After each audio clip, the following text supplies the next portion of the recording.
أعوذ بالله من الشيطان الرجيم. بسم الله الرحمن الرحيم.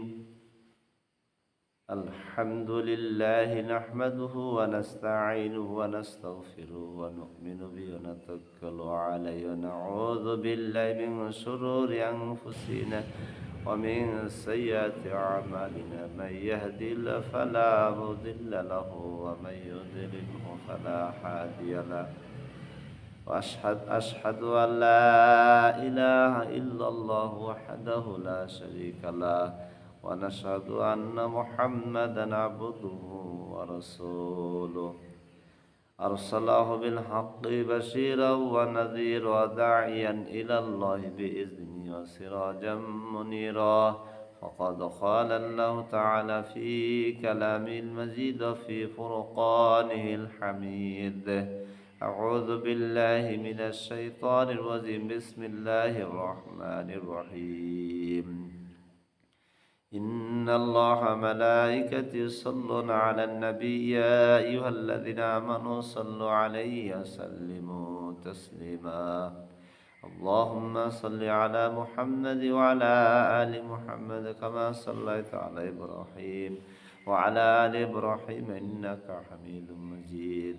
اللهم بارك على محمد وعلى آل محمد كما باركت على إبراهيم وعلى آل إبراهيم إنك حميد مجيد. সমস্ত প্রশংসা মহান মালিকের দরবারে, আল্লাহর দরবারে শুকর আদায় করি। আজকে যে বিষয়টি নিয়ে আলোচনা করব সেটি হলো এক আল্লাহর ওলির ঘটনার উপলক্ষে মানব জীবনের জন্য কিছু গুরুত্বপূর্ণ কয়েকটি পয়েন্টের উপর কথা বলবো ইনশাআল্লাহ। আল্লাহ আমাদের দেশ বিদেশ যারা আছে সকলকে শোনার এবং মানার তৌফিক দান করে বলে আমিন। আল্লাহ পাকের ওলি হযরত শাকিব বলকি রহমতুল্লাহ আলাই, তার শাগরেদ আসিম রহমতুল্লাহ আলাই, তিনার খিদমতে তিনি ৩০ বছর যাবৎ খিদমতে ছিলেন। আসিম রহমতুল্লাহ আলাই তার উস্তাদ শাকিব বলকি রহমতুল্লাহ আলাইয়ের খিদমতে ছিলেন ৩০ বছর। উস্তাদ একদিন স্যার শাগরেদকে জিজ্ঞাসা করতেছেন, হে আসিম, তুমি ৩০ বছর যাবৎ আমার কাছে কাটাইলে, এই ৩০ বছরে তুমি কি শিখলা, কি অর্জন করলা আমার কাছ থেকে? তার শাগরেদ আসিম রহমতুল্লাহ আলাই বললেন, আমি ৩০ বছরের ভিতরে আপনার কাছ থেকে ৮টি মাসালা শিখেছি। তখন উস্তাদ হেসে দিলেন, বললেন, ইন্না লিল্লাহি ওয়া ইন্না ইলাইহি, যে আশ্চর্য যে হয়ে গেলাম, তুমি মাত্র এই কয়েকটা জিনিস শিখেছো এই ৩০ বছরে। তখন তার ছাত্র আসিম রহমতুল্লাহ আলাই বললেন যে আমি ৮টি মাসালা যে শিখেছি, এই ৮টি মাসালা আপনি শুনেন। শোনার পরে এক পর্যায়ে উস্তাদ সর্বশেষ ৮টি মাসালা শোনার পরে বললেন যে তোমার এই ৮টি মাসালা তোমাকে আল্লাহর পথ দেখাবে এবং তোমাকে জান্নাতের পথ দেখাবে। বলি সুবহানাল্লাহ। তখন বললে, তুমি বলো। ১ নম্বর হইল, বলা হয়েছে দুনিয়ার মহব্বতকে দিলের থেকে সরিয়ে আল্লাহর মহব্বত আমরা আমার দিলের ভিতরে ঢুকাইছি। বলি সুবহানাল্লাহ। কি? ১ নম্বরে দুনিয়ার মহব্বতকে সরিয়ে দিয়ে আমি আমার দিলের ভিতরে আল্লাহর মহব্বত ঢুকাইছি। ২ নম্বরে নফসের খায়সাতকে আমি হেফাজত করেছি। এই দুইটা বিষয়ের উপর আজকে আলোচনা করবো ইনশাআল্লাহ। তো আল্লাহ পাক কুরআনুল কারীমের ভিতরে বলেছেন, সূরা বাকারার ভিতরে বলেছেন, মিনহুম মান ইয়াকুলু রাব্বানা আতিনা ফিদ দুনিয়া হাসানাতাও ওয়া ফিল আখিরাতি হাসানাতাও ওয়া কিনা আযাবান নার। আল্লাহ এই আয়াতের কারিমের ভিতরে বললেন যে রব্বানা আতিনা ফিদ দুনিয়া হাসানাতাও ওয়া ফিল আখিরাতি হাসানাতাও ওয়া কিনা আযাবান নার। আল্লাহ তুমি আমার দুনিয়ার কল্যাণ দান করো এবং আখিরাতের কল্যাণ দান করো এবং তোমার আযাব থেকে আমাকে রক্ষা করো। তো এখানে কয়েকটি বিষয় আছে। আল্লাহ কোরআন সূরা মুনাফিকের ভিতরে বলছেন, ইয়া আইয়ুহাল্লাযিনা আমানু লা তুলহিকুম আমওয়ালুকুম ওয়ালা আওলাদুকুম আন যিকরিল্লাহ ওয়া মান ইয়াফআল যালিকা ফাউলাইকা হুমুল খাসিরুন। হে ঈমানদারগণ, তোমরা ধন সম্পদ সন্তান সন্ততি আল্লাহর স্মরণ হইতে গাফিল হয় না। যদি তোমরা আল্লাহর স্মরণ হইতে গাফিল হও, আল্লাহকে ভুলে যাও, তাহলে তোমরা ক্ষতিদের অন্তর্ভুক্ত হবে, ক্ষতিগ্রস্তদের অন্তর্ভুক্ত হবে। এখন আসেন যে দুনিয়া কিভাবে আমরা পাই।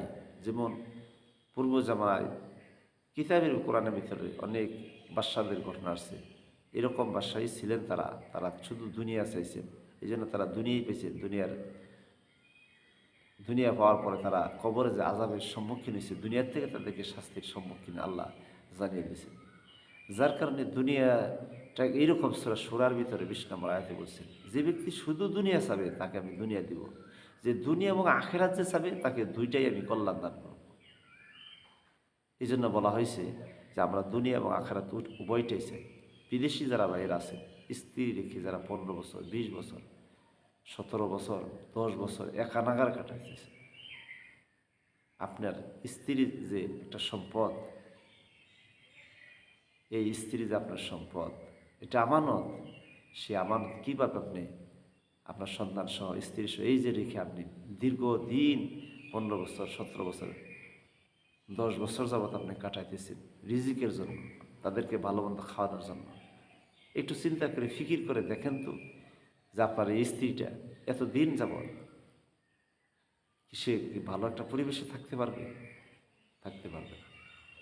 এই জন্য জীবিকার জন্য আপনি নিজেকে বিসর্জন করছেন, এইরকম জীবিকা আল্লাহ পছন্দ করেন। আল্লাহ পছন্দ করেন ওই ধরনের জীবিকা, যে জীবিকার মাধ্যমে দুনিয়া এবং আখিরাত উভয় জগৎটাই কামানো যায়। এই জন্য বর্ণনা করা হয়েছে যে তাদের পরিবেশটা কি হয়, নষ্ট হয়ে যায়।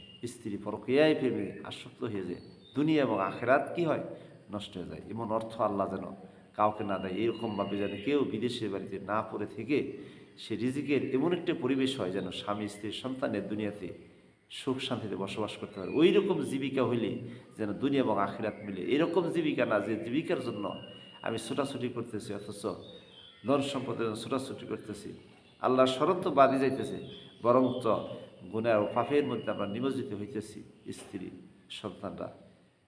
এই জন্য আমি দেশি বিদেশে যারা আছে আমার কথাগুলো যারা শুনতেছে, ওইরকম জীবিকার জন্য আপনি দীর্ঘদিন প্রবাসে কাটাবেন, শান্তির জন্য প্রবাসে কাটাবেন। এটা শান্তি নয়, এটা একটা পরিবেশ নয়। এই জন্য পরিবেশ রক্ষণ করতে হলে, পরিবেশ সংরক্ষণ করতে হলে নিজের জীবিকার ভিতরে আল্লাহর প্রতি তাওয়াক্কাল থাকতে হবে, আল্লাহর প্রতি ভরসা থাকতে হবে। এই জন্য আল্লাহ কোরআনে বলছেন, ইন্নামাল মুমিনুনা ইযা যুকিরা ওয়াজিলাত কুলুবুহুম ইযা তুলিয়াত আলাইহিম আয়াতু যাদাতুহুম ঈমানান ওয়া রাব্বিহিম আলা তাওয়াক্কালুন। আল্লাহ আয়াতে কারিম বলছেন, তুমি রবের প্রতি কি করো, পূর্ণাঙ্গ আস্থা এবং ভরসা রাখো, তোমার রব তোমার জন্য যথেষ্ট হয়ে যাবে। বলি সুবহানাল্লাহ।